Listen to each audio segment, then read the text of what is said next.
All right. So, good morning, everyone. I hope my voice is audible. Yes. Okay. All right. And you can see me also, and you can see the screen also, isn't it? All three things. Okay. All right. So, good morning and welcome all of you to this course, Design and Detailing of RCC Liquid Retaining Structures, that we are going to start. So, first of all, I and Akanksha would like to thank you for joining in such large numbers and having faith in us, uh, because yeah, so many of you are old students, but those who are new, uh, they have taken a leap of faith in joining the course without knowing us, without knowing how the course will flow and all those things.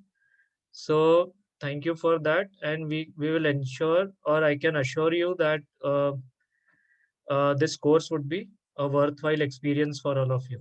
All right. So I am happy to say over here that we are having participants in this course from across India, right from north to south and from east to west. We are having our participants. So yeah, it is a really good feeling, and that is the power of online, or that is the power of internet, isn't it? So you can connect uh, across the geographical limitations. We are also having some international students, participants for this course. Really grateful to all of you. The participants are uh, of mixed experience. So some are graduate, postgraduate students, some are experienced practicing professionals, some are working professionals, few of your faculty members also. So it would be a really good peer-to-peer learning that we would be having because of the diversity in the participants. All right. So let us start our course, Design and Detailing of RCC Liquid Retaining Structures. So the format would be that all of you would be on mute. So you cannot unmute yourself because that leads to a lot of chaos in online sessions. So all of you are going to be on the mute during the duration of the session, and for that matter during the duration of course. Whatever you have to say, whatever you have to ask, you can just write it in the chat box, and we would be looking out for your messages in the chat, and we would try to take uh, immediate action on that. If it is a question, if it is I would say a relevant question, I would answer then and there. If it is not, maybe we can take it later on also. So you know the format, many of you know the format how we conduct, but feel free to ask questions. Unless you do not ask, you will not learn. So asking questions in the is the fundamental of learning. So do not feel hesitant to ask. Please feel free to ask. And that is one of the, I would say, advantages of conducting sessions online, that you really do not have to bother about what others would think if you are asking, isn't it? So feel free, whatever you want to ask, just write it in the chat box.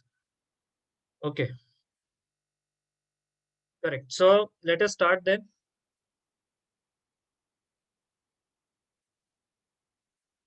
So, what are we going to discuss in today's session? We will have a general discussion. First, we will understand what are the different types of liquid retaining structures that we would be covering during the duration of the course. Then we would try to understand what are the basic principles behind design and detailing of liquid retaining structures, how it is different from your general RCC structures, that we would like to understand. Then uh, the general loads that we need to consider for analysis and design purposes, followed by design methodology that is to be adopted, and then in the end we will have a dedicated doubt session. So we would like to begin our course on this general understanding of the principles and methodologies involved. All right. So what are the different types of liquid retaining structures that you have seen, if you can answer? So you can write in the chat box. If I ask you something, you can just write it in the chat box. So what are the different types of liquid retaining structures that you have seen? Yes, Mr. Ramnivas cannot hear my voice. I hope my voice is audible, isn't it? So, Mr. Ramnivas, I think you have to turn on your mic at your own end. But he is not able to listen. Yeah, so we will have to type in this, isn't it? Join audio at left side. Correct. Yes. So, what are the different types of liquid retaining structures you might have seen? So, see, I am not talking about only water over here. Please understand that I am talking about liquid. So, even the new code that we are going to study, even they have changed their name from liquid retaining to aqueous retaining. Okay. So, we are not discussing only water over here. We are discussing general aqueous materials or general liquids. All right. So this is the first thing that you need to understand, that we are going to discuss general liquid retaining, not limiting ourselves to water retaining as such. So you must have seen the most common types of liquid retaining structures that we see are water tanks, as many of you have said, isn't it? Water tanks. Now, these water tanks can be small water tanks, let's say for domestic purposes. Okay. So, domestic would ideally mean that for a single family or 3 or 4 people, the simple water tanks that we have can be called as the domestic water tank. We can have water tanks for community purposes. That means for a large building or for a large group of buildings or for residential societies and so on, isn't it? We may have water tanks for what else? We may have water tanks for, so we may have water tanks for industrial purposes. So what do I mean by industrial purposes? So you know that industries also require water in their manufacturing processes and for their use, isn't it? So they also need to have some sort of storage for water tanks.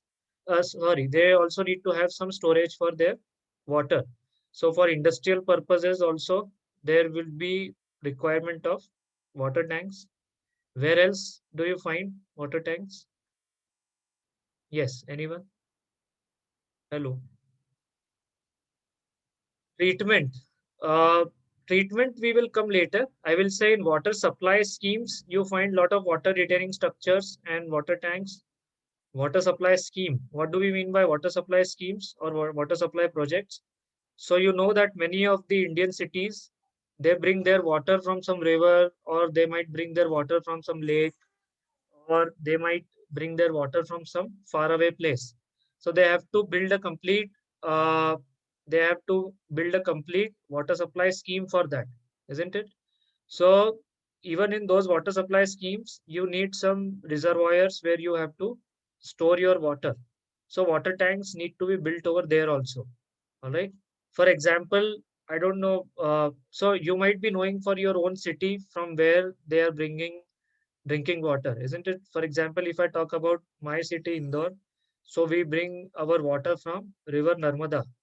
So I think Indore is one of the major cities in India that brings its water from almost 60 kilometers distance. So that is the farthest distance from where a major city in India brings its fresh water. So 60 kilometers is a pretty huge distance from where we bring our water, isn't it? So you might be knowing this for your own city, wherever you live, that your water supply, from where are you getting your water supply uh, to your home, homes. Municipal water supply, of course. Don't tell me that you are having a tube well at your house. I'm talking about the municipal water supply. Anyway, so water tanks may be useful in domestic, community purposes, industrial purpose, and maybe for water supply schemes or water supply projects. Any other utility of water, domestic, community, industrial, and for open water supply schemes? I think these are the places where we need to construct or we need to have reservoirs for water, isn't it? What other type of liquids? Railways. So railways, correct. So railways we can include in the industrial or community purposes. Agriculture, yes, agriculture is a big, uh, agriculture can be a big sector. But generally for agriculture, you will see that generally either the agricultural supply uh, is through canals, is through pipe networks. So many times you don't see any big reservoirs being created for water supply in agriculture, isn't it? So it might be a dam where they are stopping the water and then they have a canal system, or they are having their own open wells, tube wells. So most of times in India, agricultural water is supplied through open canals. Uh, yes. So water, I would say, is to be stored in such, I mean, under such heads, we store water. Uh, then what else? Then other type of liquid? What other type of liquid after water? Yes, Mr. Nadeem is saying the same thing, that for agricultural purposes, we have direct pipelines or direct canals to the farms. So no storage as such is seen generally in the Indian agricultural context. Okay, other than water, fuel. Correct. So fuel or petroleum, as many of you have said over here, we won't be talking about petroleum in this. So as per the current code that we are going to discuss, it does not include storage of inflammable materials. Okay. So inflammable materials like petrol, diesel, kerosene, other oils, those are not covered in the current IS 3370 that we would be looking at. So we are not going to talk about petroleum over here. Okay. Yeah, oils, chemicals, gases, all these inflammable items, liquids, inflammable liquids, gaseous items, items that I would be coming to this later on. But petroleum we are not going to discuss.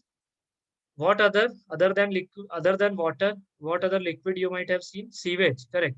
So sewage is another aqueous. So this is not pure liquid. This may have some solid particles also. So sewage is another area where we have to build our uh, reservoirs or tanks, isn't it? So sewage, when I say sewage, it is generally going to be municipal water waste, municipal wastewater.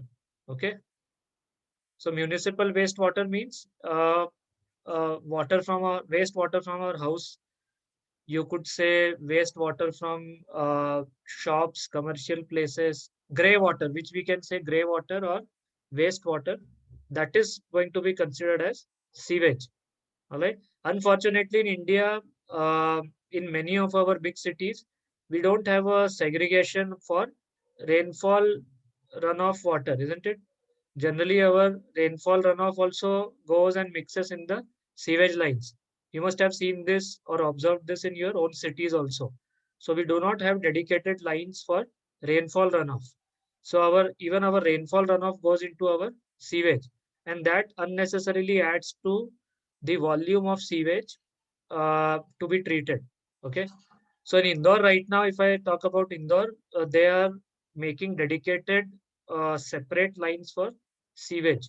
So they are trying to segregate the lines for sewage and rainfall runoff. You understand rainfall runoff, isn't it? When the rain falls and when it enters your drains, that is going to be called as runoff. So rainfall runoff, we are not talking here. We are more talking about the sewage. So sewage means municipal wastewater or yeah, I hope you understood that. So for sewage also we need to have some sort of storage, and mainly sewage storage is constructed in the water treatment plants. So what do we mean by water treatment? So plants which treat their sewage water, and they then can be used for other purposes like agriculture or maybe some other not directly for drinking but for other purposes. So in water treatment plants, the sewage is treated and then it is converted into water fit for secondary uses. So in these water treatment plants, you may need to have reservoirs, or you may need to have uh, liquid retaining structures over there. Okay. So when we say the word STP, what does an STP mean? So STP will mean sewage treatment plant. Is it correct? Have we understood? So it means sewage treatment plants. Okay. This is the meaning of STP. So now, as per the size of sewage that is to be treated, as per the impurities or as per the contents of sewage, these sewage treatment plants are designed. All right. So if you are setting up a sewage treatment plant for a small residential housing society or for a small group of houses, your STP design may be different. If you are doing your design for a big city, let's say, your STP design would be different. The reservoirs and the water tanks, not water tanks, the liquid retaining structures that would be required would be different in for different capacity of sewage to be treated. Okay. All right. So right now, for example, in Indore, we have around what? I think we have 2 units of sewage treatment. I think one is 90 MLD, and I think there is a secondary unit of 30 MLD also. Am I correct? People from Indore can correct me. No, but 90 is too much, isn't it? No, 90 milliliters per day. Is anyone aware? People from Indore, Madhya Pradesh, what is the sewage treatment plant capacity over here? Very good. No one is aware. Okay. So I will try to find out. I will try to find out. I had the numbers with me, but somehow it seems to have skipped my mind. Anyway, so these are called as sewage treatment plants. So again, they are going to store liquids in them.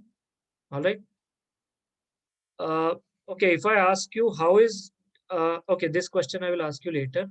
Then the third type of liquid retaining structures that we may come across would be effluents. So what is meant by effluent? What is meant by effluent? Yes, hello. What is meant by effluent and how it is different from sewage? Correct. So the wastewater, industrial wastewater, which is, I would say, the water that has been discharged as a waste from your industrial processes, that water we specifically call as the effluent. So please note, what is sewage? Sewage is municipal wastewater. Municipal wastewater means wastewater from your houses, which may have some remains of your toilets, kitchens, etc. And effluent, by effluent I mean industrial wastewater. So industrial wastewater would be different in composition as compared to municipal wastewater, isn't it? So industrial wastewater typically would be called as an effluent. So generally in industries, they are required to treat their effluents before allowing that water to mix in your rivers or nalas or other places. Okay. So every industry is supposed to have what is called as a effluent treatment plant. Effluent treatment plant. So the structures that we require over here, structures that we require over here are called as uh, ETPs, effluent treatment plant. Correct? Yes, Akanksha is saying 90 mld plus 245 mld. Is it wastewater or is it fresh water treatment?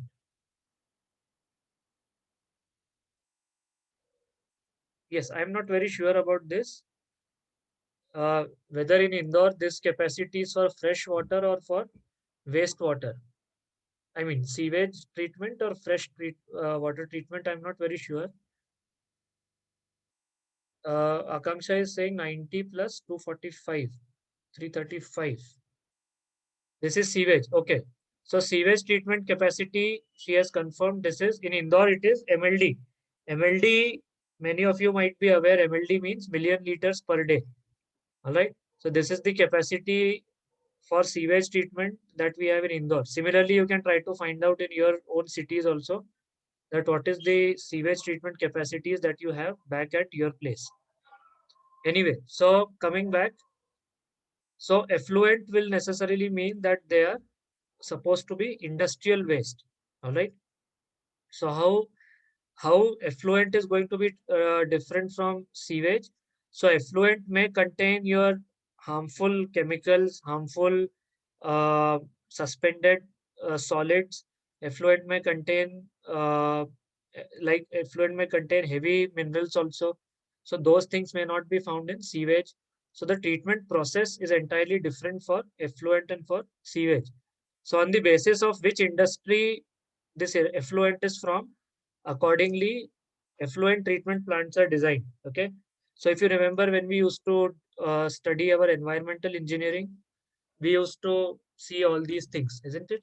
So this is a highly specialized branch of civil engineering, and it has a lot to do with chemical engineering also. Okay, so as structural engineers, how we would be involved in such projects? So basically, we would be designing the retaining liquid retaining structures in STPs and ETPs. That is going to be our role. So environmental design or the process design part would be taken by specialist environmental engineering engineers or specialists in this field. But as civil structural engineers, our work would be to take up the structural design part of these liquid retaining uh, tanks and structures. Okay, are we clear with this? So we would be looking at water retaining structures, we would be looking at sewage retaining structures, and we would be looking at effluent retaining structures. Okay, are we clear? Any questions till this? Hello. Yes, any questions? No, very good. So this is what I have written over here. This is what I have written over here. So these are the different types of liquids that we have to that we will be considering. Okay. Now after this, if we talk with respect to elevations, Mr. Dhaval is saying uh, any other liquids are not covered in our code. Correct. So other liquids like inflammable liquids, like liquids stored under high pressure, those liquids are not covered in 3370. So the scope for 3370 does not cover inflammable liquids, and it does not cover liquids which are stored at greater than 50 degrees Celsius temperature, and it does not cover liquids which are uh, what is the third point? Under pressure, which are stored under pressure. Okay. So these liquids are not covered as per 3370. Okay. All right. If we talk about uh, liquid retaining structures with respect to their position on ground, how will you classify them? If we have to talk about liquid retaining structures with their respective positions on the ground, what types of structures have you seen? Yes. What type of structures you have come across? So you must have come across on ground, isn't it? You must have come across or you must have seen, first of all, underground structures. Okay. When I say underground, they can also be partially or completely underground. Okay. Partially or fully. All right. Then you have on ground structures. You have on ground structures. Okay. And you may have elevated structures. So I don't think any other type is possible. So either you can have underground, fully or partially underground. You can have on ground, or you may have elevated. Okay. Very simple. With respect to ground, we are going to talk about them. So if I'm drawing a cross section and this is my ground level, so completely underground means your tank would be completely buried like this. If I say tank, don't get confused. Okay. I mean any liquid retaining structure.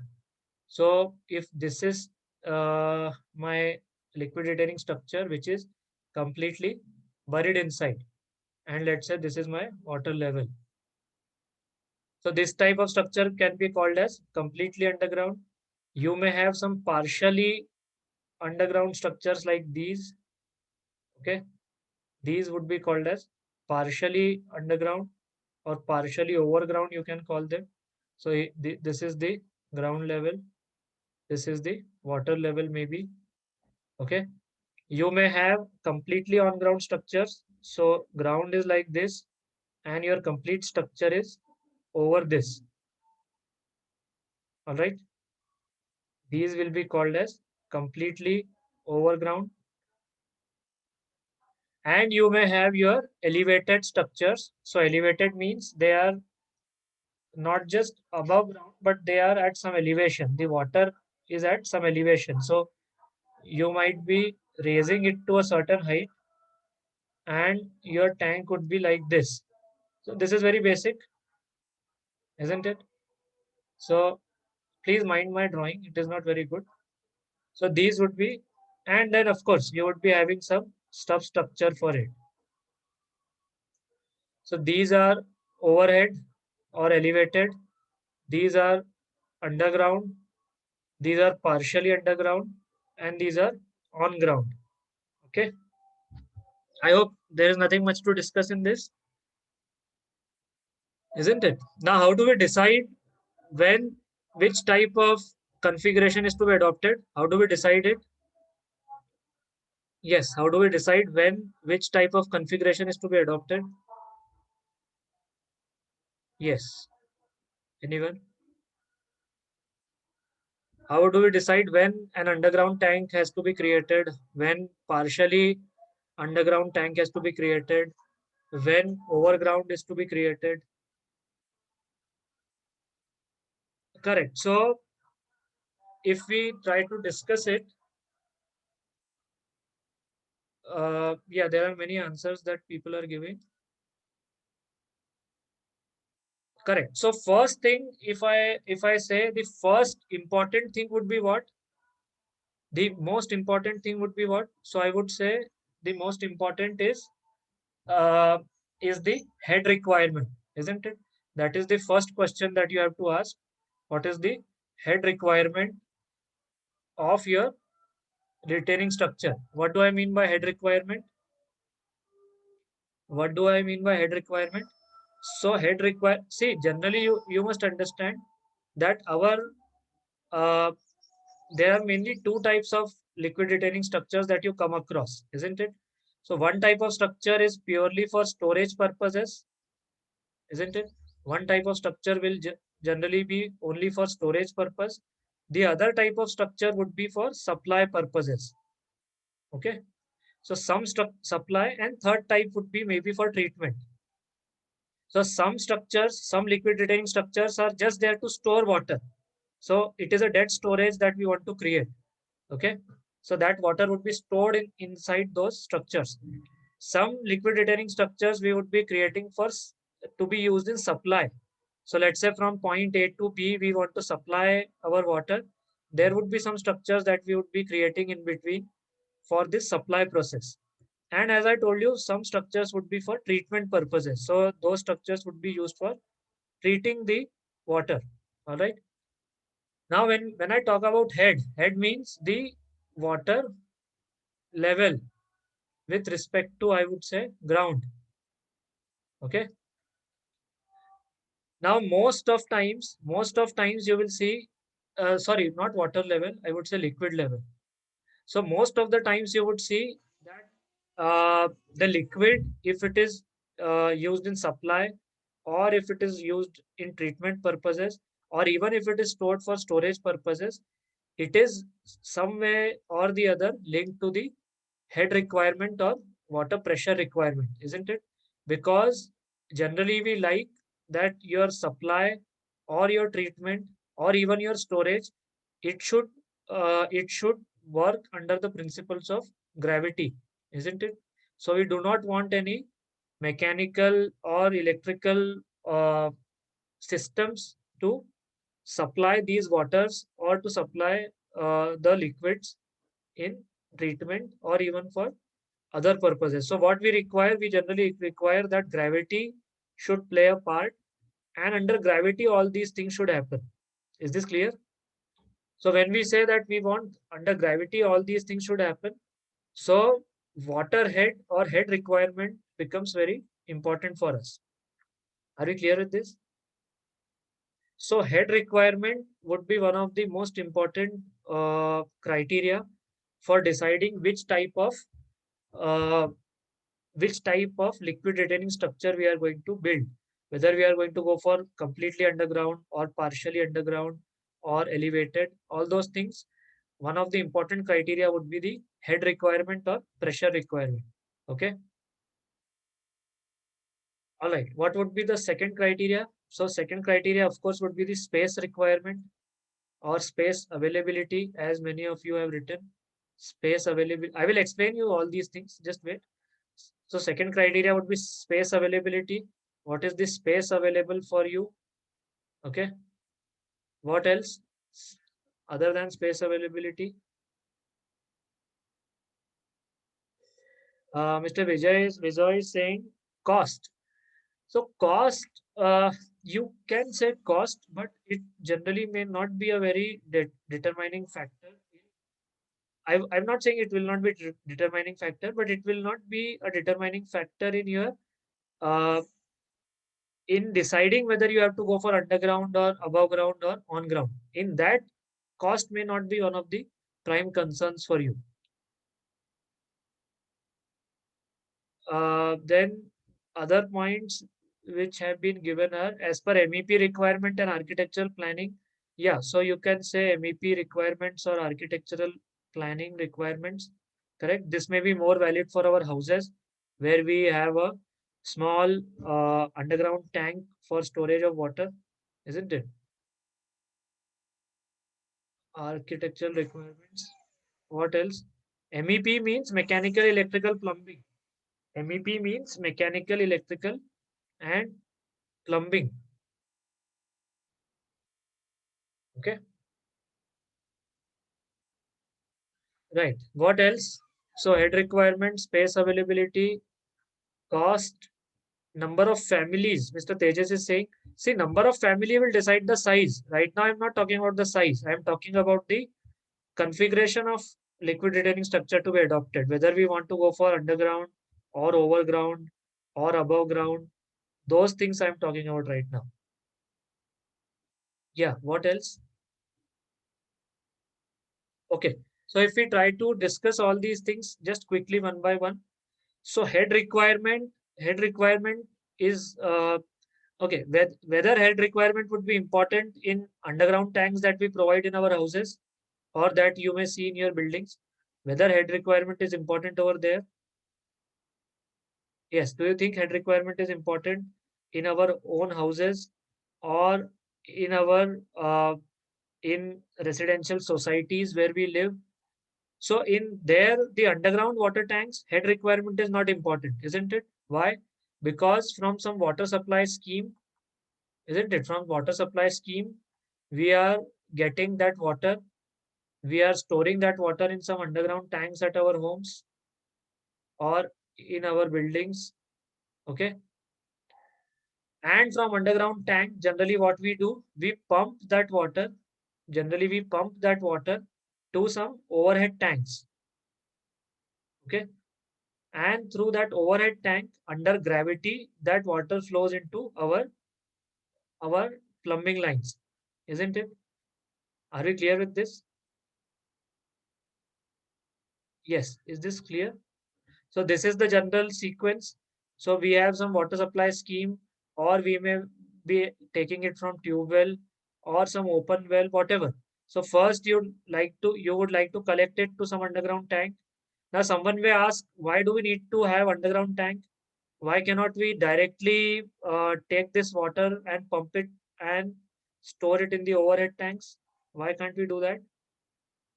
Yes. Why can't we directly take the water from supply scheme or tube wells or wells and directly pump it to overhead? Why do we need to have some underground tanks? Yeah. Anyone would like to answer this? Because generally in all our houses, We see this thing, isn't it? So whoever is saying not allowed. No, if you are having your personal tube well, let's say, who will stop you from doing this, isn't it? Correct. So what many of you have written that yeah, public supply, they may not allow to have directly pumping connected to a municipal public supply. But let us say if you are having your own tube well or you are having your own open well, nobody stops you. So you can directly pump it to your overhead tank facility. But generally what happens is that we want to have a buffer that we want to create, isn't it? We want to create a buffer capacity where we want to have some minimum debt storage, and therefore we generally construct underground tanks. For municipal supply schemes, as Mr. Weber is saying, it is not allowed. Also, the duration of municipal water supply schemes is limited, so it only comes during some time. So we generally want to have some debt storage facility. Therefore, we will be having some underground tanks. All right. So now when I talk about underground tanks for our personal houses or homes or buildings or residential societies, we generally do not worry much about the head, isn't it? We generally do not worry much about the head. And these generally would be your underground. I have already written underground. Why these are not overground or why these are not partially underground? Clearly because of the space constraints. So we do not want to waste our space by having a on-ground tank or by having a partially underground tank. So we would obviously require or we would obviously like it to be completely underground so that space could be properly utilized, isn't it? Am I clear? So with respect to personal underground tanks or personal water retaining tanks or tanks in buildings, we generally provide only underground tanks over here. Okay. When it comes to overhead tanks in our personal houses or in small buildings or in residential societies, will head matter much? Will the head calculation matter much? Yes. What do you think? Yes, it will matter, but generally why it becomes inconsequential? Because in our general buildings, what do we see? In our general buildings, what do we see? That the tank is planned at the very top, isn't it? The tank is planned at the very top. The overhead tanks for our personal buildings, isn't it? So what do you see over here? Because it is planned in such a way that it is at the topmost point of your building.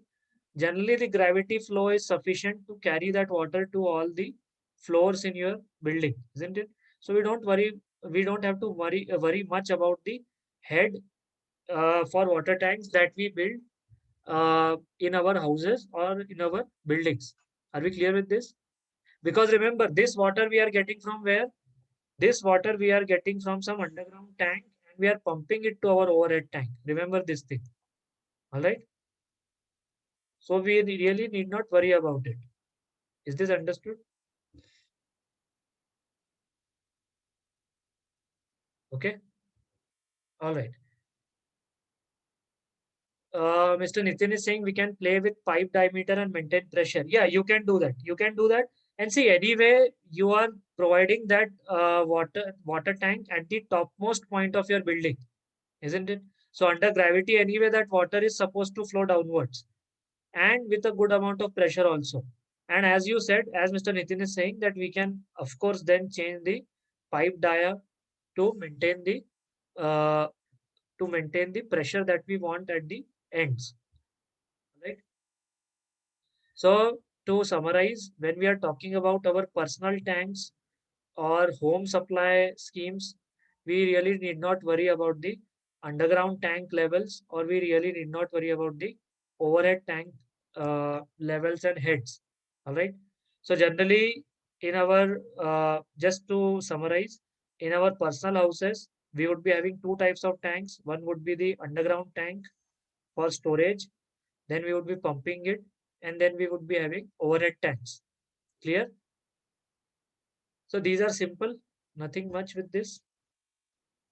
All right. Now when we talk about let's say the water tank which is being used in water supply schemes. Okay, if we talk about the water tank which is used in water supply schemes, so what do you see that you would be having, so how does it work? So you would be having some natural stream or natural water body. From there you take your water, isn't it? You create a reservoir of that water, and from this reservoir you take it to your overhead tanks, isn't it? And from overhead tanks, that water goes to houses. Is this system clear? So this is water body. From water body, we take it to some big reservoirs that we make. From these reservoirs, the water is sent to some overhead tanks within the city limits, maybe. And from overhead tanks, that water goes to your own houses or own buildings. Okay. Is this supply scheme clear in our minds? So now here the levels will play an important part.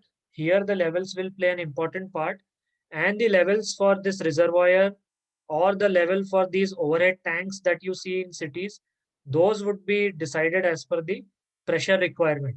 Okay, are we clear or not?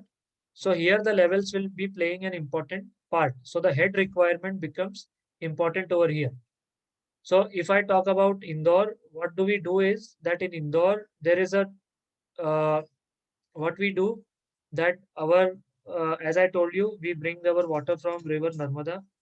So we pump this water up to one of the highest points in Indore, isn't it? We pump that water up to one of the highest points in Indore. We have created a reservoir over here, and then under gravity, that water is allowed to just flow, and this goes to our city. So from 60 kilometers, as I told you, we are bringing this water, and at 60 kilometers distance, we have created a water reservoir facility at a very high elevation on a naturally elevated, I would say, surface. We have created this facility, and from there, under pressure, that water comes to our city. So if we are having some overhead tank over here, okay, if we are having some overhead tank over here, how will we decide this height? How will we decide this height of overhead tank? So that overhead tank height would be decided that from how far we are bringing the water, isn't it? So this distance becomes important. What is the expected head loss? So head loss means what is the expected loss in pressure in the liquid because it is being carried through such a large distance. So what is that head loss expected? Okay. Then this water overhead tank facility that we are creating, this has to cater to how many houses and how many buildings and how many colonies. Okay. So uh, it has to reach uh, with a good amount of pressure to their underground tanks. So all these calculations are involved in deciding the height of your overhead tank. Are we clear or not? Yes. Is this clear? Okay. So when in earlier days, people say that when there were not a lot of population, when there were not so many buildings, not so many houses, then people did not require these underground tanks in their houses. People did not require underground tanks in their houses. The pressure coming directly from overhead tank was sufficient that you could just connect your pipeline to the municipal pipeline, and you could take it to your overhead tank facility in your own building. So this facility of creating an underground tank was also not required because the pressure from overhead tank was sufficient enough to directly take that water to your personal overhead tanks. Okay, so the head was sufficient enough in old days. But now what has happened, because the population is increased and because a lot many number of houses are depending on one overhead tanks, so now the head has reduced, the pressure has reduced, and therefore now you need to create some underground facilities. Am I clear? Okay. So overhead tank heights would be decided by that. Even these liquid retaining structures where you have created a dead storage, these heights would also be decided by the head requirements. Okay. All right. Now, when we talk about individual sewage treatment plants in maybe in industries, sorry, not in industries, in let's say your building or in your houses or in residential societies or in townships, etc. So individual STPs, how will they decide their levels? How to decide levels for STPs? So generally, what you see, STPs are generally either on ground or partially underground or fully underground. Have you seen any elevated STP as such? Have you seen any elevated STP as such? So generally, sewage treatment plants, we do not see them elevated, isn't it? There is no need for elevated sewage treatment plants.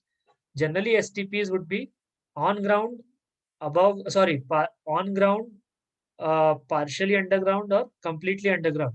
So this would be decided by whatever is the incoming level. Mr. Swapnil is saying few units are elevated in STPs. Like, yes, like, no, no. See, I understood. I got your point. That you are saying within STP. So, for example, if this is a STP, there might be some compartments which would be at higher level. There might be some compartments which would be at lower level. I think you are talking about this. I was saying, do you have elevated STPs means that you have a staging and then you have a STP like this. This is your ground level. I was talking about this. So generally you do not have elevated STPs. There is no need for it, isn't it? So your STPs would be on ground, partially below ground or completely below ground. How do we decide this? Again, by the levels of incoming water, whatever sewage is coming as an incoming, what is the pressure and what is the level of those pipelines. Through that, we decide this level. Okay, correct? Yes, Mr. Akash is adding over here that sewage flows under gravity and water supply flows under pressure. Correct. So all water supply units are above ground and STPs are below ground. Yeah, correct. See, here there is a minor correction I would like to say. Water supply also may flow under gravity. Okay. So those are not, in most of the cases, those may not be your pressurized pipelines. I'm not talking about the last mile connectivity. Okay. I'm right now talking about the municipal, I'm talking about the municipal supply. So in many cases, even your water supply may be under gravity and may not be pressurized. Clear?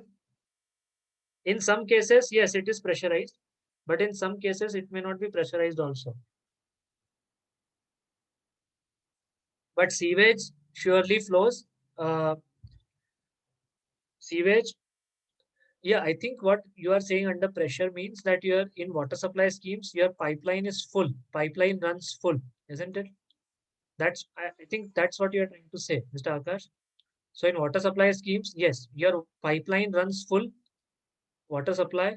And in sewage treatment, what we do is that we try to fill it up about half or three-fourths. You might have read this, that sewage lines are filled half or three-fourths, isn't it? Sewage supply. So I think this is what you are trying to say. But we want to say that whether it is being pumped or whether it is under gravity. That's what we are trying to say over here. So this has more to do with the pipeline network. Okay. And we are talking more about the retaining part of it or the retaining structures. Correct. So sewage treatments, effluent treatments, all these are all these are uh, not elevated. These would be partially on ground, underground, or fully on ground. Okay.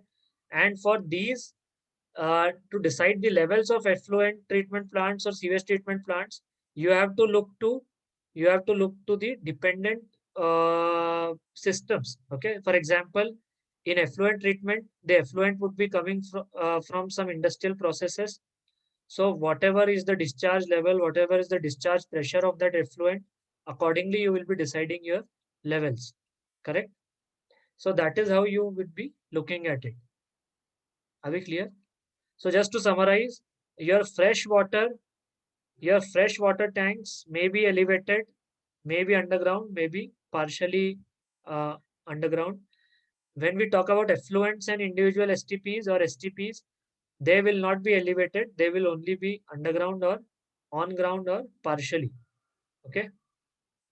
All right. When I talk about with respect to space availability, I think we have already answered. So as per the space, you might have to go for underground, completely underground structure, even though it may not be very good with the head requirement criteria, but you may have to go for such structures if there is some space constraint. And mostly this happens in our own houses or in our small residential uh, complexes, that there is a crunch of space. So we may have to go for underground tanks in those cases to utilize space in a better way. MEP requirement, architectural requirement, I think it is clear. So MEP requirements would be more important in the case of sewage treatments and effluent treatments. Architectural requirement will be more pronounced in case of our personal water supply schemes. Okay, are we clear or not till this? Okay, any question?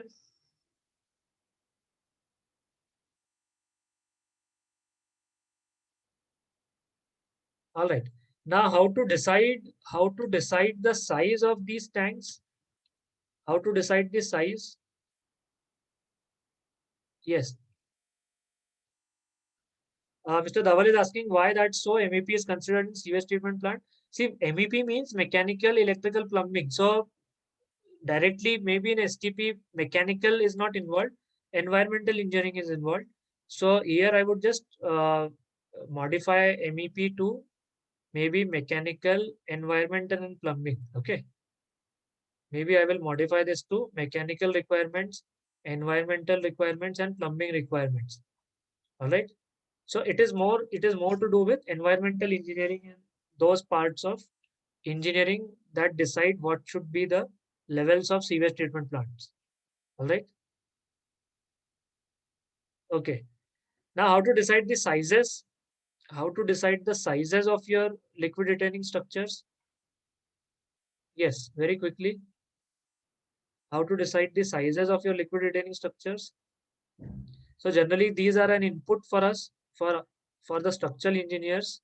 These are an input, isn't it? Now, how will you decide the size of your underground tank that you provide? How will you decide that? Yes, how will you decide it? Size of UGTs that you provide. So simple enough. We would be deciding it. We would be deciding it as per the daily requirements, isn't it? We all know this daily requirement, isn't it? This is general engineering. So how many people are going to? Mr. Tejas was mentioning this point, I think, some time back. So we are discussing it right now. How to find out the capacities of tanks, or how to find out the capacities of liquid retaining structures. So for simple UGTs, underground tanks that we provide in our houses, or even for overhead tanks that we provide in our buildings or houses, how to decide it? So we decided it on the basis of daily requirements. Now you must be knowing that there is uh, some water capacity that is given per day per capita, isn't it? Liters per day per capita. How much it is? So I think we started with 140 liters per day per capita in olden times. It used to be 140 liters per day per capita. Then I think that has now been reduced to somewhere around 125, I guess. Isn't it? Now, because now the water availability is really low. So now I think it has been reduced to 125 liters per day per capita, if I remember it correctly. And in the current, if you have read about the new scheme, have you? which is the new scheme which has been launched by the government, where they are saying that they would be providing fresh tap water to every house by 2024 or such. What is the name of scheme? Amrut Jal. No, it is not Amrut Jal. I think Amrut Jal is the water supply scheme that is going under JNNURM, isn't it? Jawaharlal Nehru Urban Rejuvenation Mission. I think Amrut Yojana is that scheme. Yes, Neeri is adding over here. Jal Jeevan Mission. Okay, Jal Jeevan Mission. So I think in this Jal Jeevan Mission, they have considered the per day capacity as I think only 100 liters per day per capita. Someone may confirm this, but as far as I remember, oh, 55. Great. 55. Yes, Neeri is adding over here because I think she is involved in uh, the same government department in the state of Nagaland. So I think she has the correct idea. 55 liters per day per capita, isn't it? Yes. One point over here is that this 140 liters per day per capita was for your urban setting. So in urban setting, there is more water requirement because we use washing machines. We may use some uh, high water in our bathing and all those things. And this 55 liters per day per capita, I think it might be for this might be for economic weaker sections also. So they have reduced the water requirement as such. So see, from 140, we are talking about 55 liters per day per capita these days for rural population, correct? So for rural population and for urban poor population, uh, we have estimated that they might not be requiring water demand as high as 140 liters per day per capita. So they are talking about 55 liters per day per capita in this current Jal Jeevan mission. Yes, thank you for this information. So I was just talking that how these demands also have been changing over the past years. Okay. Anyway, so on the basis of these per day per capita demand, we can easily calculate the requirements, isn't it? And then we multiply it by some factor, maybe 1.5 or 1.25 or 2, whatever you like. Why do we multiply this by some factor? Why will we multiply the daily requirement by some factor? Because we have to consider, we have to have some buffer that we want to create, isn't it? So to create that buffer, let's say the water supply is shut down for 1 day or there is a closure in for 2 days, or yeah, there might be some fluctuation in the requirements, correct? So therefore we want to have some buffer capacity available. Therefore we would be multiplying that daily requirement by a factor, and that's how we get our capacities. Is that clear? Any questions? Yes. Simple, I think. Okay. How do we calculate the capacities for our general water supplies overhead tanks? Again, it will be calculated on the basis of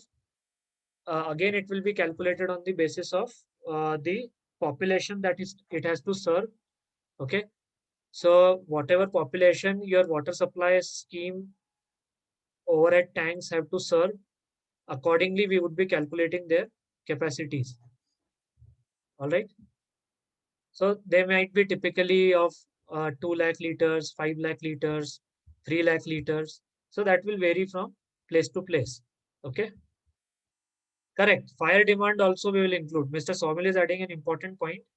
So now when we talk about underground tanks these days, especially in commercial, uh, especially in commercial units, or even in industrial units where they have to store water, they have also to consider the fire demand. Very right. So fire demand also needs to be considered. And generally in UGTs that we provide these days in commercial buildings, in institutional buildings, there is a separate compartment. So if this is a plan that I'm showing, there is a separate compartment that would be for fire demand. Okay. So this might be for your domestic demand, domestic water demand. Okay. And this is a specific requirement for fire demand that you create. Very right. Yes.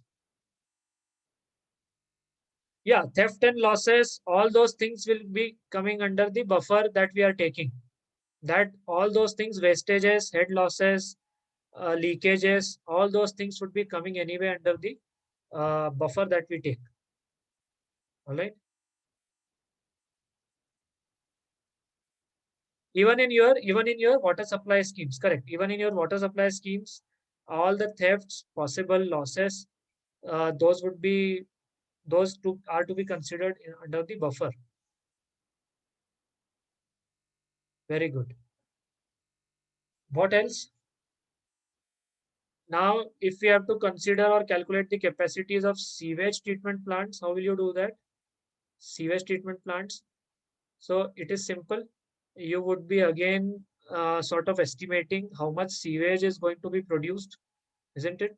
On the basis of sewage produced, on the basis of sewage produced, and the type of sewage produced, okay, type of sewage produced, you will decide your STP design.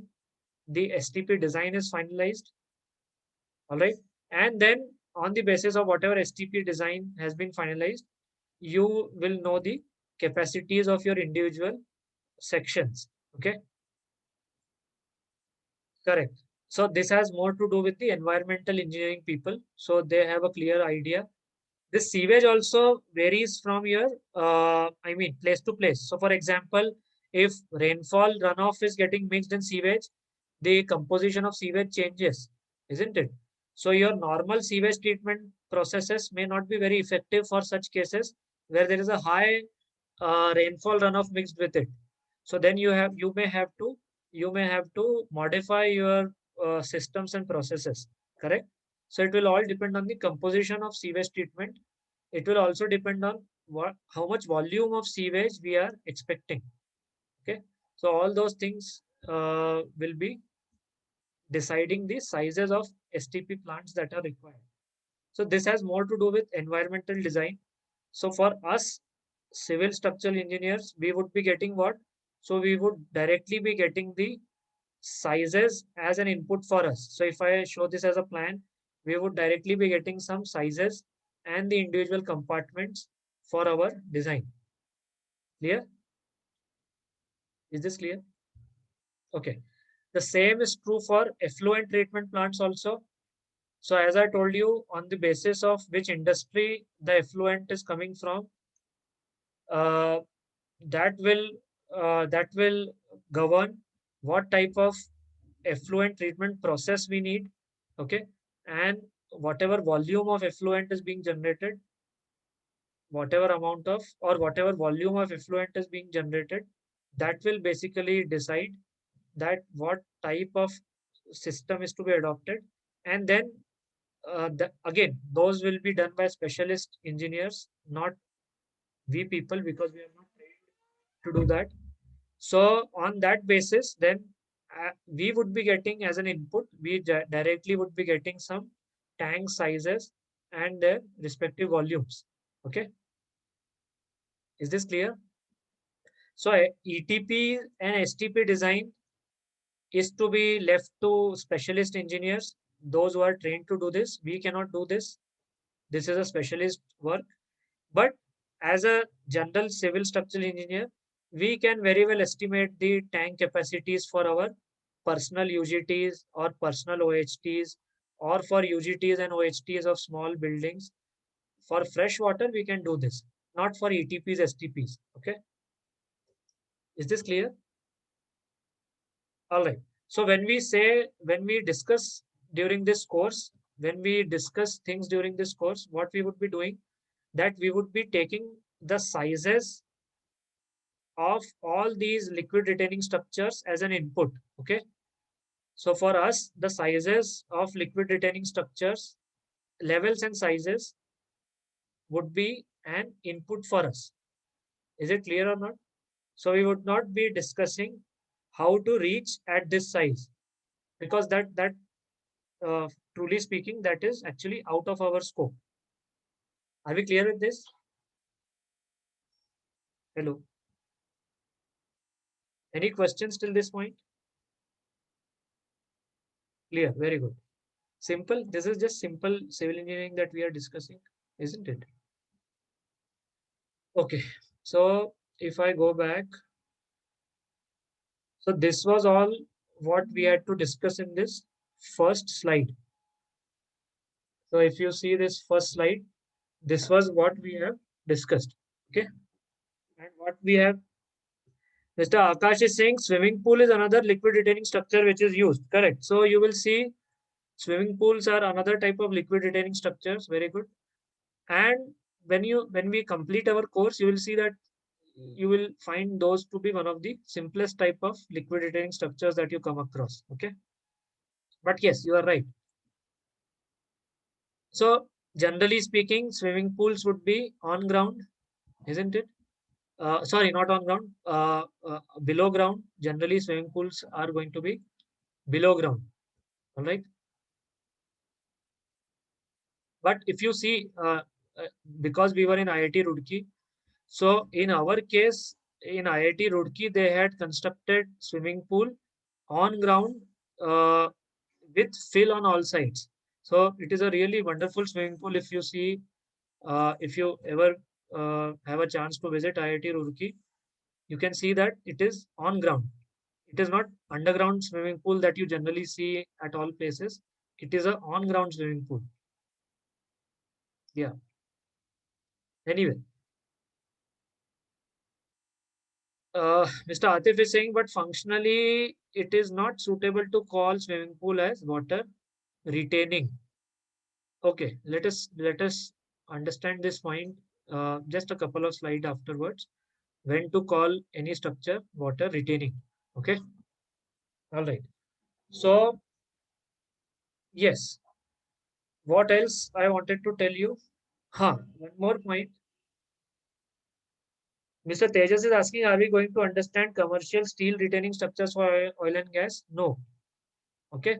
We would be sticking with RCC liquid retaining structures strictly covered as per 3370. Another important point that I would like to mention over here, that generally you might have seen water tanks only simple water tanks in your course curriculum, isn't it? So you might have seen simple, if this is the plan that I'm showing you, you might have seen simple square or rectangular water tanks, or you might have seen simple circular water tanks, isn't it? This is the most that you would have seen in your curriculum. Okay. But when you come to real practice, what do you see is multi-compartment water tanks. Okay. So multi-compartment water tank means, if this is the plan that I'm showing you, so there would be this tank, then there would be, this is the plan, remember? So then you would be having some walls over here like this. You would be having some wall arrangement like this. So these are called as multi-compartment tanks. Then there would be water in some tank up to some height. There would be water in some other tank up to certain other height.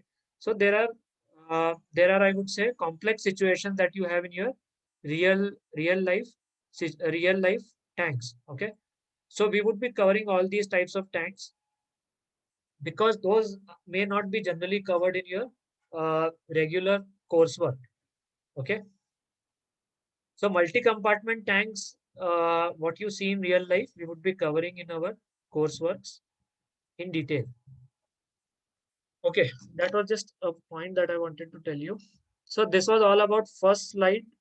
Okay, now coming to the fundamental question, that what are going to be the basic principles that we are going to follow in design and detailing of liquid retaining structures. Okay, so if you look at the code, which is the code that we would be referring to, which is the code that we would be referring to for our liquid retaining structure design.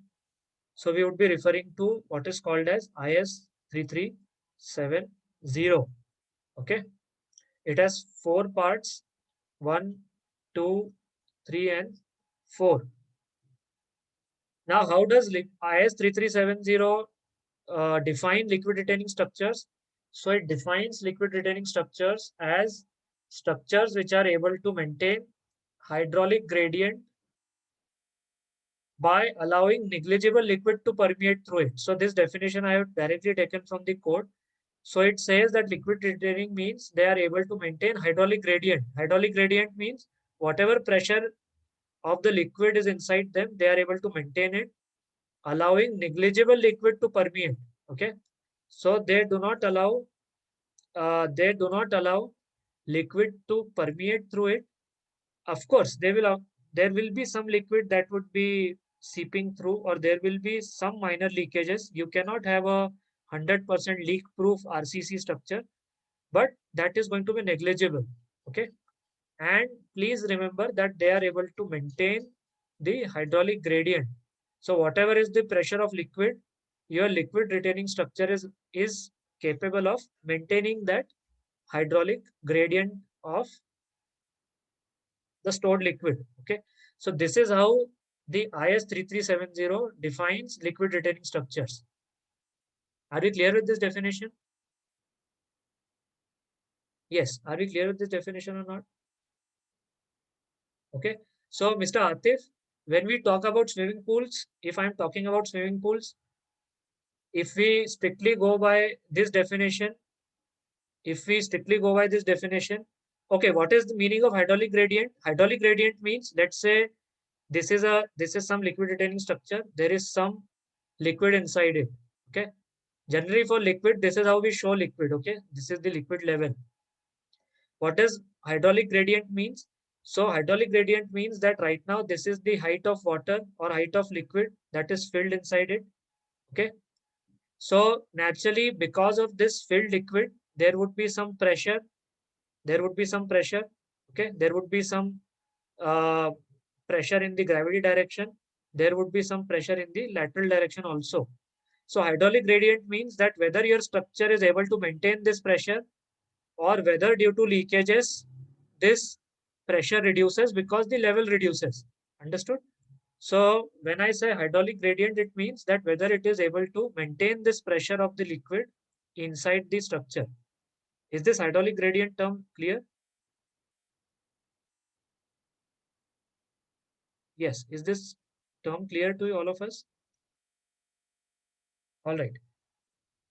So hydraulic gradient in simple terms means whether it is able to maintain the liquid pressure inside the structure or not. If it is not able to maintain liquid pressure, what will happen? That there will be leakages, there will be loss of head. So that is what we do not want. Is it clear, Mr. Dhawan? Yes. Do not, yeah, one more request. Do not write in personal direct messages to me, because then the others may lose a chance to see what you are asking or what you are commenting on. Okay. So let them get the benefit of your questions. So write in open chat. Okay. So going by this definition, uh, swimming pools, what do you think? Would they come under your liquid retaining structures or not? If we strictly go by this definition, then I would say yes, swimming pools do come under this definition, because yeah, strictly if we talk about this definition, it will come under this definition because they are maintaining the pressure inside it, isn't it? Now, one point you need to understand that code has not specified what does negligible liquid, uh, allowing negligible liquid to permeate through means. What do we exactly mean by negligible? Okay, that thing code has not numerically given to us. So whether negligible, they mean that there would be a loss of 0.1% per day, or there would be a loss of X number of liters per day. So they have not defined negligible by any numerical quantity. Okay. So they have only written the word allowing only negligible liquid to permeate. So we do not have a quantified definition of this negligible as such. So it is left to our engineering judgment. Okay, that what we mean by negligible liquids to pass through. Okay, very good. So, okay, yeah, one more point. Why am I saying that it will allow negligible liquid to pass through it? Why am I saying that? Why am I saying that any type of structure will allow some liquid to pass through it? Why can't you have a leak-proof structure? Yes. Why am I saying? why am I saying, or why even code is saying that it is allowing some liquid to pass through? Negligible, that is. Can anyone answer this? Okay, let me take it later on. Let me discuss this point a little bit later. All right. So the code that we have, we are discussing the basic principles. Remember, we are discussing the basic principles that are involved in liquid retaining structure design. So first point is we saw that what do we mean by liquid retaining structures as per the codal definition. Now we are discussing what code we are going to follow. So we are going to follow the code for design of RCC aqueous retaining structures. Now the code name has changed from liquid retaining to aqueous retaining structures. The code number is 3370. As I told you, it was for the very first time published in the year 1965, and then it was subsequently revised after a gap of how many? 35 and 9, 44 years. After a gap of 44 long years, it was revised in 2009. And after that, now we have the current revision in 2021. So the latest that we have is 3370 uh, revision 2 2021. Okay. So we would be discussing the latest revision of IS 3370. If I talk about the code 3370, it has four parts: part 1, part 2, part 3, part 4. So part 1 is general principles and general conditions and general principles. Yeah, I would send you the code. Part 2 deals with reinforced concrete design. Okay, plain and reinforced. I think plain and reinforced both it deals with. So part 1 deals with general principles. Part 2, I think it deals with plain also, plain and reinforced concrete. Part 3 deals with pre-stressed concrete liquid retaining structures. And part 4 are your analytical formulae and analytical formulae, and some uh, values or tables that it has given. Okay, values and tables for your analysis results. So that is the part 4. So these three parts have been currently revised in the year 2021. These three parts have been currently revised in the year 2021. I think part 4 is still the old part of 1965. I think it has not been revised since 1965. Oh, is it? Part 4 is also released 2021. I didn't know that. Is part 4 also revised for 2021? Oh, very good. So give me that. I don't have that. So part 4 is also has been revised for 2021. Mr. Atif is commenting over here, and Mr. Babu is confirming that. So part 4 has been revised for 2021 also. Even though part 4 is not very important for us. Why part 4 is not important? Because it gives us the analytical formulae and some values and tables. Okay. So anyway, those are not very important. We are anyway going to do analysis on the basis of some computer software. So we are not really bothered with the part 4 as such. So only be focusing on, we would be focusing only on part 1 and part 2. Okay. Mr. Kashaf is asking about inch type of tanks. Yeah, let me come to that. Just wait. Is this clear or not? Okay. Now, what is the basic difference? What is the basic difference? See, remember, what is the basic criteria for liquid retaining structures? Always remember that it has to maintain the hydraulic gradient. Okay. So, how will you ensure that hydraulic gradient is maintained? Yes, how will you ensure hydraulic gradient is maintained? Anyone?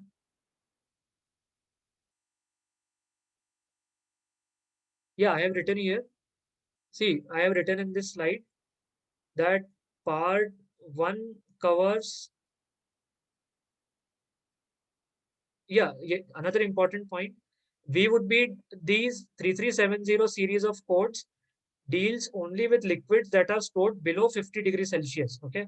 If they are stored above 50 degrees Celsius, your current 3370 does not cover it. 3370 also does not cover inflammable liquids, hazardous chemicals, and pressurized liquids. So, uh, elements like petrol, diesel, hazardous chemicals, liquids which are stored under pressure, these are not covered under 3370. Okay.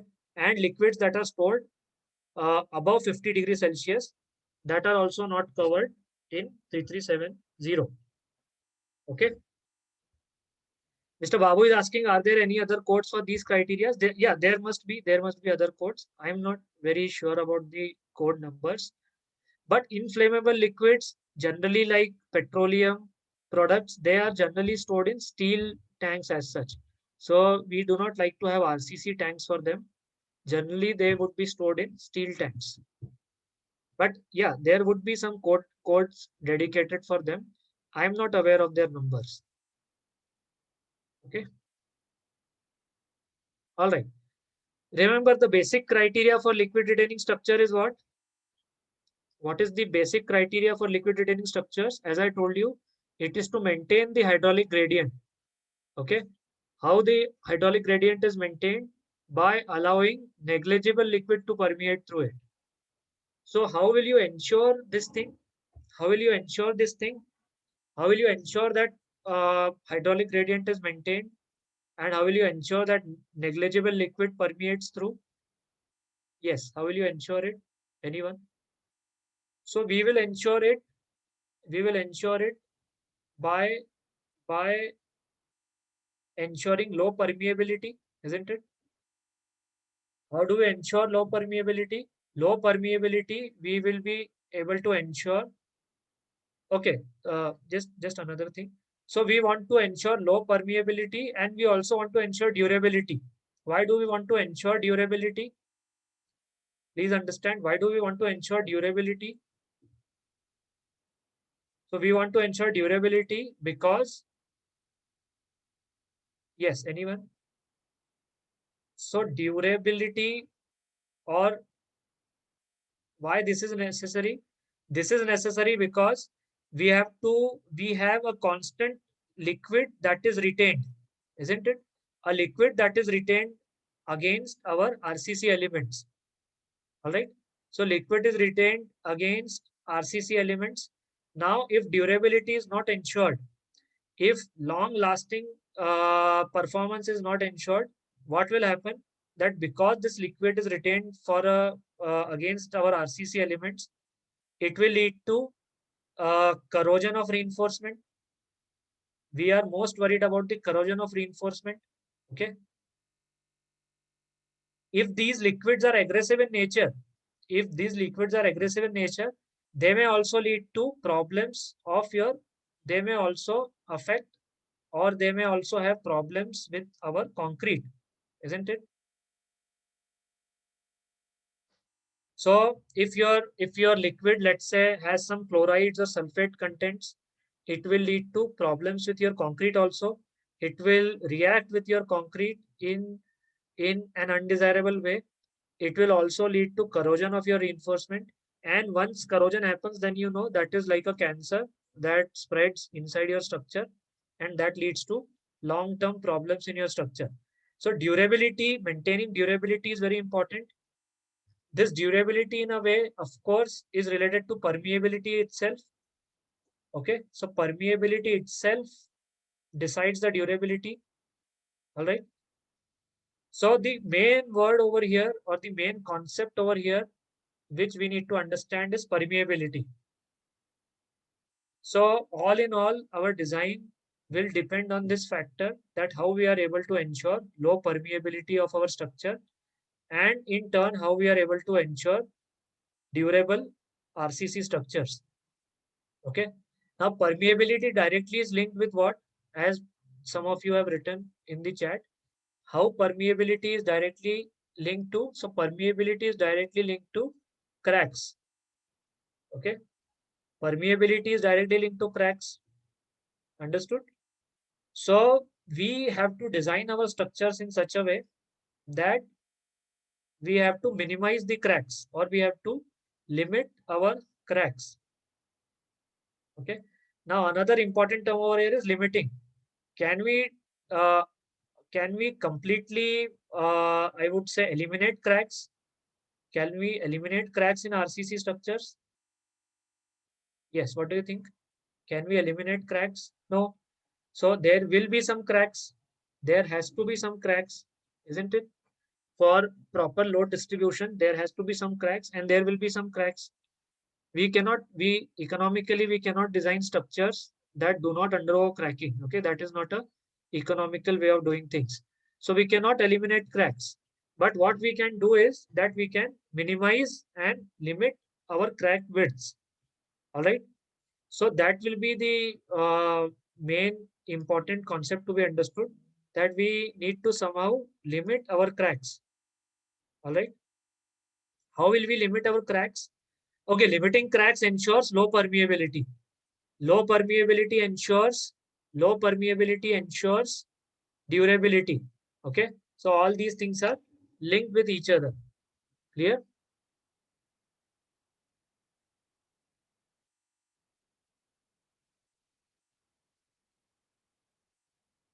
Okay. So cracks are inevitable. We cannot have our structures. They do not tend to be very economic if we don't have some minimum. See, because what happens is reinforcement is under stress. We know that that tension in some way is transferred to the concrete, to the nearby concrete, isn't it? And concrete is very weak in tension. So even if your reinforcement which is under tension, that will anyway transfer some of the tension to the concrete, and then that concrete undergoes cracking. So even if you are using working stress, limit state, methods are not important. Okay, methods are not important. There will be some crack which will be in the concrete in the vicinity of the reinforcement. Okay, you cannot prevent that. Otherwise you would be designing extremely uneconomical sections. Clear?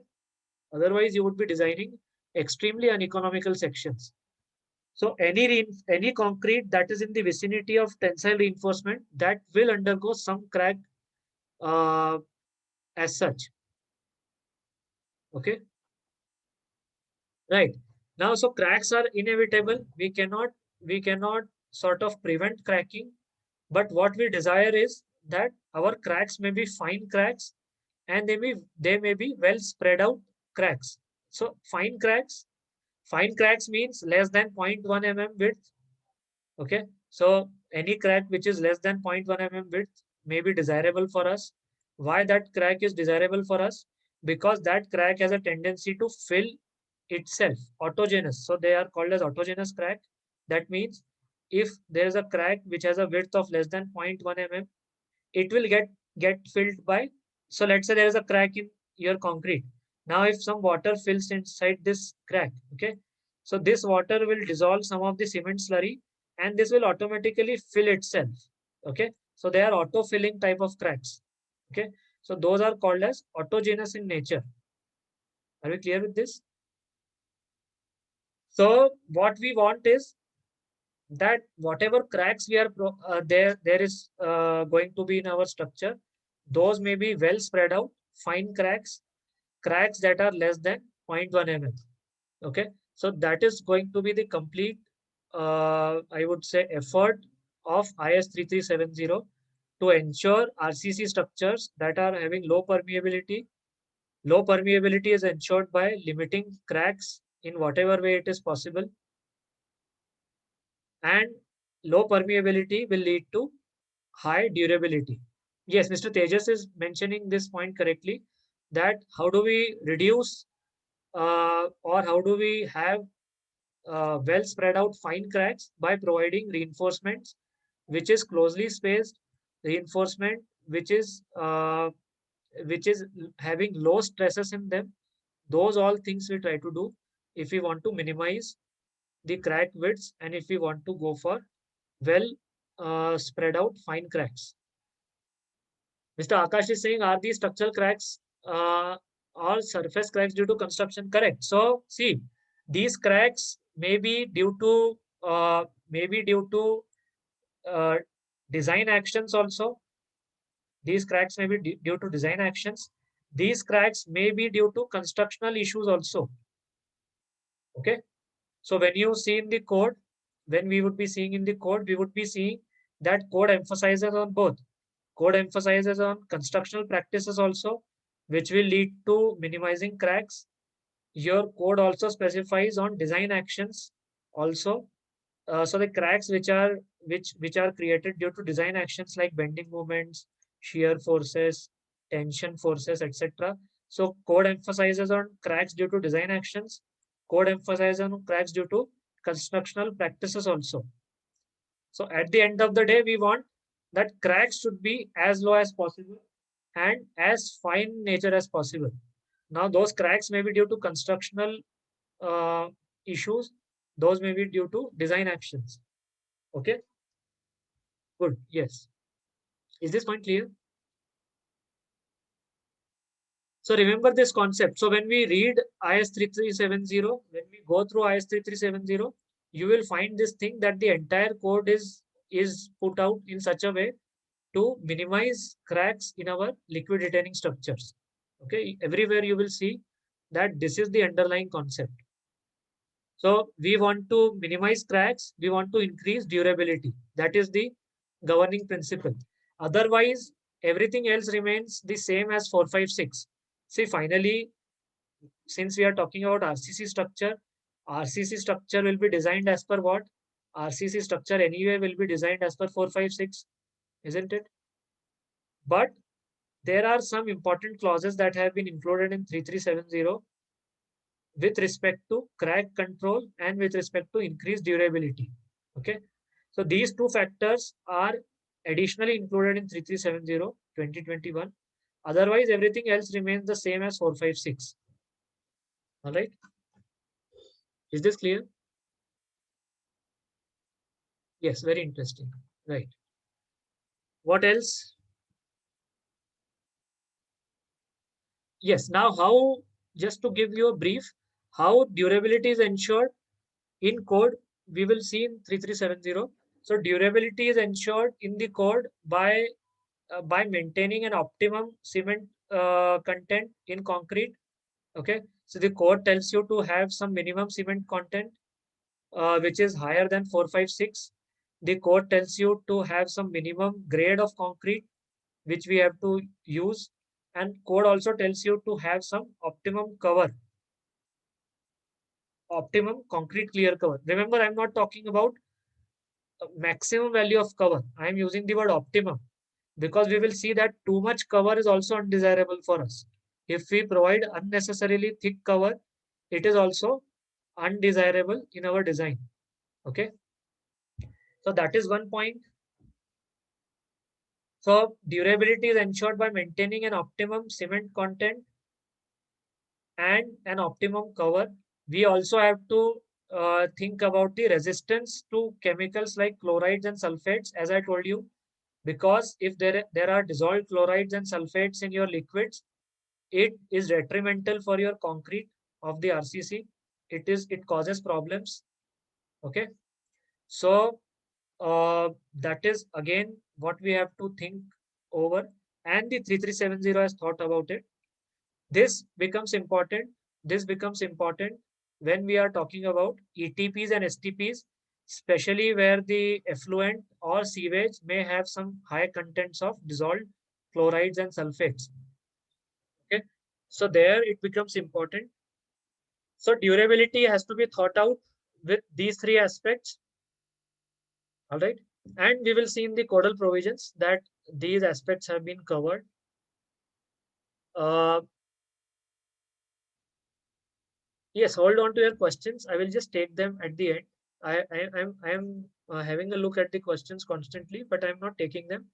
Ask your questions at the end. Okay, hold on to your questions. What another point I wanted to tell you? Uh, Correct. Okay. Yes. What are the loads very quickly, which we would be considering in our analysis and design of liquid retaining structures? We would be talking in detail about all these things. So we would be covering these types of loads, dead loads. Dead loads will primarily include your self weights and your finishes, etc. Okay, we would be covering or we would be discussing loads due to live loads.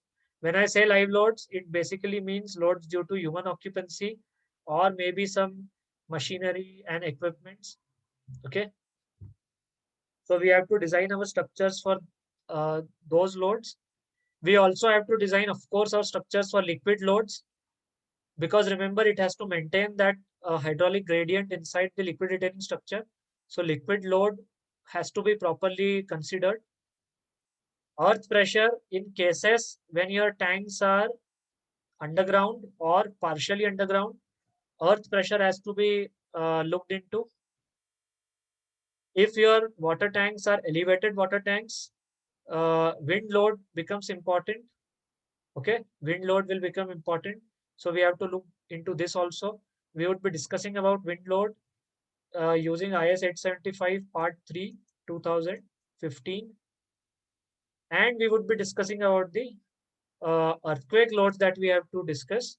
I mean, the earthquake loads that we have to apply, and that would be as per IS 1893 Part 2, which has been revised in year 2014. Jaya is asking about snow loads. We won't be covering snow loads in this course. Of course, if your liquid retaining structure is in places where there is snow that you expect, you might have to consider snow loads also. But right now, we would not be discussing about snow loads. So we would be talking about these loads when we discuss about the loads that we would be considering in the analysis and design of liquid retaining structures. Are we clear on that? So how do RCC structures, general RCC structures differ from liquid retaining structures? So in general RCC structures, building structures, we do not bother about liquid loads and earth pressures as such, isn't it? Now in our liquid retaining structures, you will see that these two loads are the main critical loads that we have to consider. Okay, so these are going to be critical for us. Clear? Is this point clear? Otherwise, other than that, dead, live, a wind, earthquake, we anyway consider for our general RCC structures also. How liquid retaining structures are different? Because we have to carefully look into the issue of liquid loads and earth pressure loads if applicable. Okay. All right. So did we understand this? So during the course, we would be discussing about these applicable loads and how to apply them. All these things we would be discussing. Right. Okay, so just to end today's session, what we were able to discuss. So we were able to discuss about the uh, general types of liquid retaining structures, how to decide whether it has to be on ground, below ground, partially on ground, elevated. That we discussed. Then we discussed the basic principles of design. What is the basic principle of 3370? So as I told you, and I will just repeat it again. So basic principle of 3370 is to allow negligible loss of hydraulic gradient. Okay, negligible permeability. That is the main concern of 3370. The main concern is to maintain hydraulic gradient inside your structure. And how do we do that? So we do that by limiting our crack widths, and we also want durable structures. Why durable structures? Because our RCC is constantly in contact with liquids. So that may lead to corrosion problems in your reinforcement. That may also lead to problems in your concrete. So therefore, we want durable, non-permeable structures. So that is the main philosophy of our liquid retaining structure design. And whatever you see, whatever clauses you see in 3370, you would see this philosophy as the underlying philosophy. Okay. So that is the one main difference between our general RCC structure design and design of liquid retaining structures. Okay. And then right now we just discussed that what would be the main loads that we would be considering in our liquid retaining structures. So we would be considering dead load, live loads due to human occupancy, machinery, etc. Liquid loads, this is critical. Earth pressure becomes critical for underground and partially underground liquid retaining structures. And then we would also be discussing about wind loads and earthquake loads, which may become critical for elevated liquid retaining structures. Okay. All right. So this is what we have discussed today. When we meet tomorrow, we will just have a quick understanding of the design methodology that we would be following, and then we will proceed from there. Okay. So that's what we are going to do tomorrow. So I think we will stop over here for the day. If you have any questions that you want to ask, now you can ask uh, any questions related to session. Correct. Mr. Babu is asking how shapes of water tanks are decided. Right. So water tank shapes may be decided as per the, I would say, the purpose. Okay. For example, uh, generally you come across circular tanks, isn't it? And you come across rectangular tanks. That are the two general shapes of tanks that you come across. Right now, I'm talking about not elevated, but your over on ground and underground tanks. Is my voice not audible? Hello.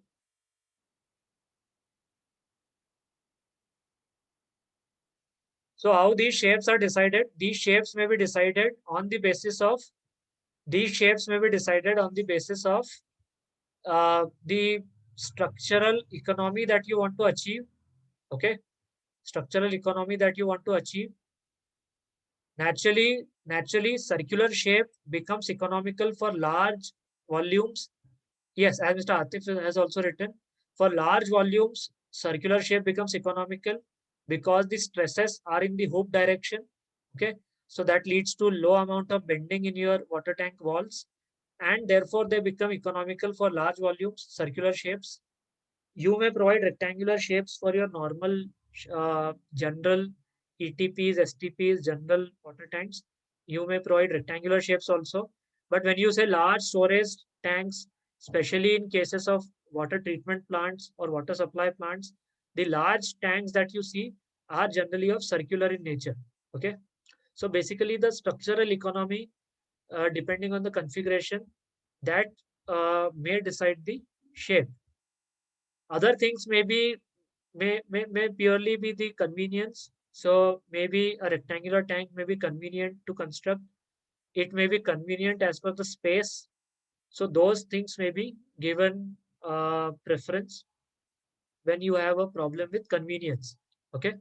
So that's how we try to decide the shape of our liquid retaining structures. So large volume tanks generally on ground, above ground are designed as circular tanks.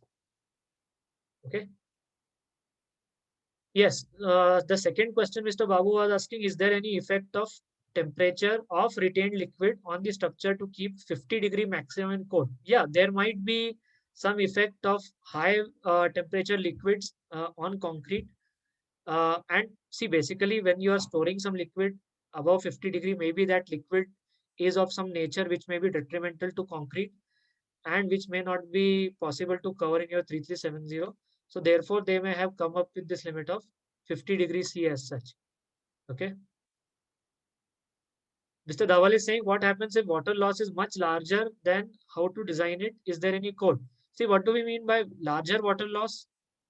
So we do not know what do we mean by large, isn't it? It has not been quantified in the 3370 code. So 3370 code only says that it allows negligible water to permeate through it. Now, how negligible is the word negligible? That it does not say.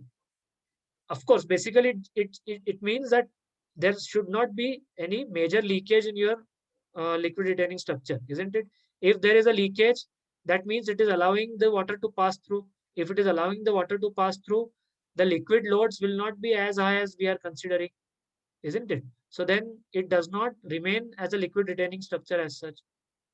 So, uh, I mean, then if you see, for example, you talk about a canal. Can you call your canal to be a liquid retaining structure? No. Why will you not call your canal as a liquid retaining structure? Because it does not hold your liquid, isn't it? It allows to pass through. So 3370 does not deal with it. Yes, Mr. Dhaval is asking why we are not using steel water tank instead of RCC. No, we do use steel. We do use steel. But why we are not using steel over here? Because in this course, we are sticking with RCC design. That's why. But yes, we do use steel. We do use steel tanks also.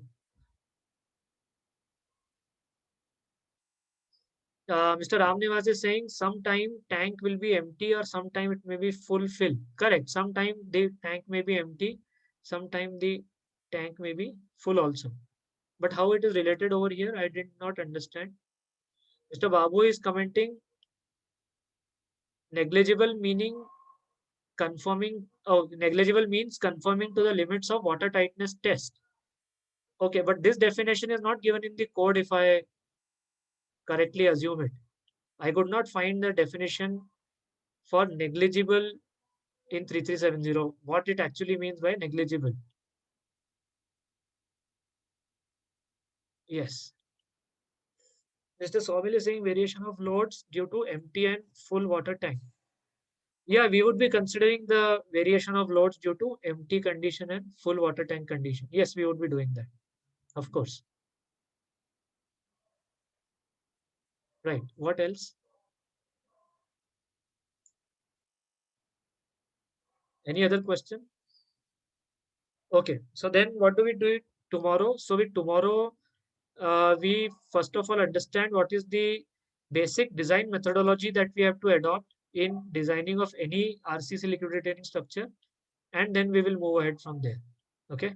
So that is going to be the agenda for tomorrow. Clear?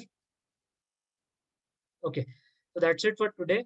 After the session, we would be adding your email IDs to the integrated portal where you can watch the recorded sessions every day.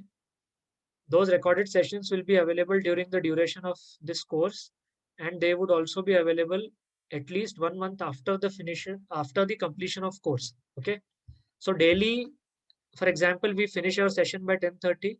So by 11:30 or 12, those recorded sessions would be available on the portal for your viewing. Okay. So you can watch them any number of time, but they are online. You only have to watch them online. I mean, you have to go on, be online, and then you can be, then you would be able to watch them. Okay. So we would be adding you by 11:30 or 12. Mr. Somil is asking, can we get PDF? PDF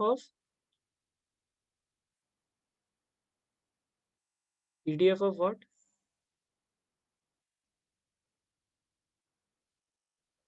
PDF of class. PDF of class means,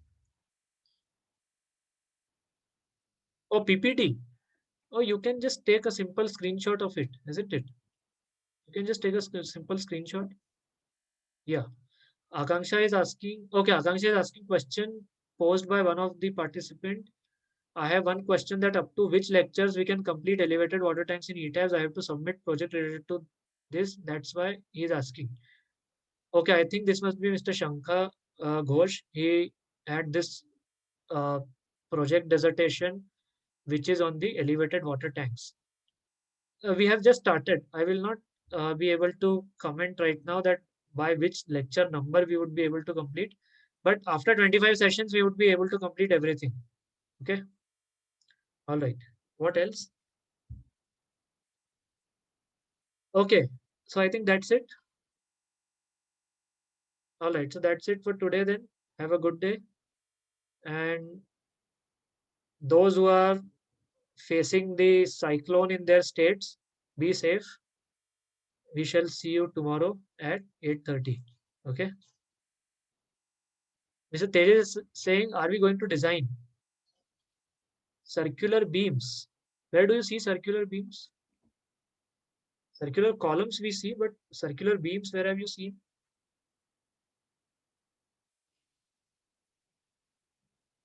Circular beams, I would say, is very rare. Generally, we do provide rectangular. Uh, we do provide. Oh, you mean circular in plan shape? That's what you're saying. Yes, yes, yes. Correct, correct. Yeah, we would be discussing. Correct. We would be discussing ring beams that you are talking about. I thought circular cross section beams. Sorry, ring beams.